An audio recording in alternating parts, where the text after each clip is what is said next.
Hi, welcome to episode 229 of your favorite daily podcast, A Couple of Things, a podcast about things.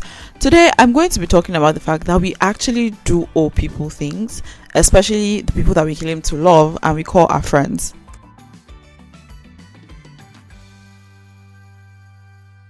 So I just came back home from a very long day out and I was thinking about what am I going to talk about. I don't really have any topics in my backlog that I want to talk about today. And so I was just scrolling on Twitter and I saw this tweet and it says, "We must move past the pick me up from the airport and help me move acts being the cornerstones of friendships. Uber and movers exist."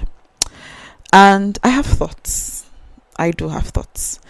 I remember a couple of episodes back that I had with MEC, we touched on this a bit about how we often, I don't know where we have this idea that we shouldn't be inconvenienced for people. Like everything has to be at our convenience. We have to feel ready for it, feel good about it, or whatever, to be able to, show up for people or do something for someone. If it's inconvenient to you, then you shouldn't do it. You don't have to do it, even if it's the kind of support that your friend needs.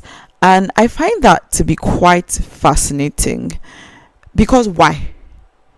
What kind of relationship or friendship or love do you have for someone that does not involve a form of sacrifice? I think I've also talked about this before, but I can't think of a picture of love in any form that does not require or include sacrifice. I don't think it's possible. I can't think of any context where it's possible to say you love someone and not be able to sacrifice anything at all for the person, your time, your money, whatever, to show up for that person in a way.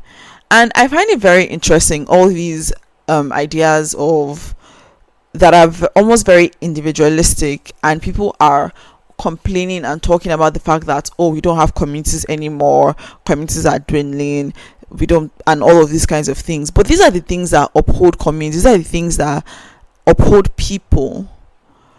It doesn't make any sense to me to say that. I mean, it's not every single time that you're going to be able to go to the airport to pick up a friend or go to their house to help them pack up and move. It's not every time you'll be able to do that because of other things outside of your control or whatever.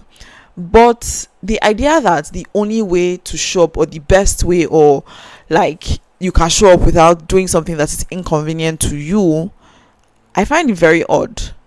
Because yes, money, gifting, those things are a way that you can show support to people, but physically being present is a very, very important part of relationships. It's a very, very important part of friendships. It's understandable, maybe you live in different countries so you can't physically be there, fine. Maybe you have to deal with some other issue, fine. But to have a continuous pattern of thought or behavior wherein you never physically show up for people, where, oh, I'm just going to send a cash gift, I'm just going to order Uber Eats, I'm just going to whatever, filling the blank, at something that doesn't actually cost you anything ever, I think that's selfish. Because on the other hand, we often expect that of other people, to come and be there physically for us, to show up for us physically. We expect that of other people, but we don't want to do that.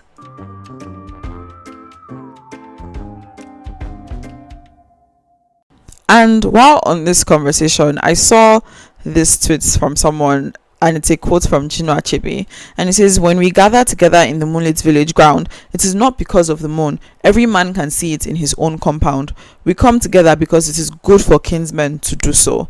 And that's it. Like, it's very easy to send a gift card, Uber Eats, whatever, order food for the person, which are all great things, by the way. I'm not saying that these things are not good things, but if that's the only way that you're constantly showing up for your friends, I really truly believe that something is wrong. Because imagine you as a person going through whatever situation, experiencing something, or even if it's a good thing, you're celebrating something, and every single time nobody actually physically comes, everybody just sends you gift cards or cash or money or whatever, or sends you food every single time. Nobody ever literally shows up in person.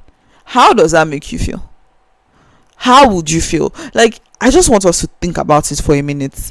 How does that make you feel when the only way that all your friends show up for you is by sending you money or monetary gifts or just sending you stuff, and never, even people who are able to be physically present, they're like, oh, I'm just going to send money. How would that make you feel? So why do you think it's like acceptable or okay to always do that to other people?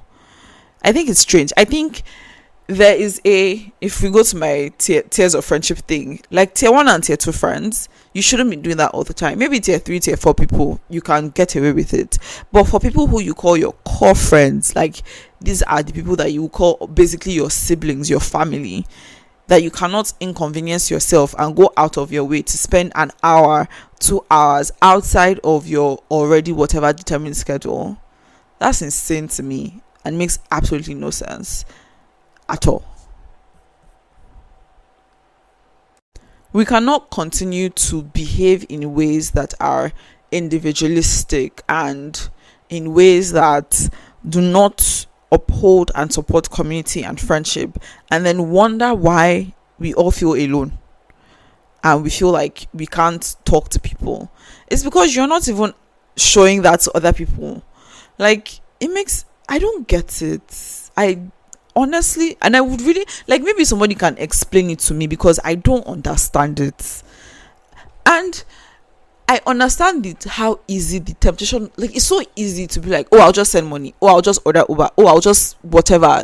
It's just that, like, it's so easy to do that, especially when you can afford to. But imagine that you cannot afford to actually just send money. You will shop, you have no choice but to shop. So you think that money is a replacement, or the things that money can buy, that is a replacement for your actual physical presence in somebody's life, to help them through something or to celebrate something with them. So your friend is moving, okay, you can pay for movers, but you can also pay for movers and still go there to be with your friend.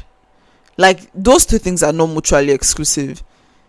You can order an Uber and go to the airport with the Uber to pick up your friend and come back. Like, one thing does not negate the other or does not remove the possibility of the other thing.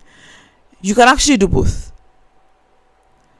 It's so, like, I'm really struggling to understand this, because in other relationships we talk about how it's so weird. Oh, a husband who is only always just spending money on buying gifts and sending money and buying jewelry, like no other thing that you do for your partner beyond cash and things that cash can buy. And we know that that's not okay. So why is it okay in friendships? So I'm going to leave with 2 quotes. The first one, I don't know how to pronounce the name of the person who said it, so I'm not even going to try. But they say, when you love someone, the best thing you can offer is your presence. How can you love if you are not there? One. The second one, I can't remember who said it, but it's the first rule of love is presence. And that's why I'm going to leave it for today. Thank you for listening. Bye.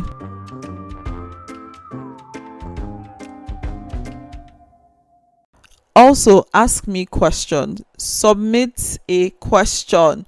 Submit a question. Thank you.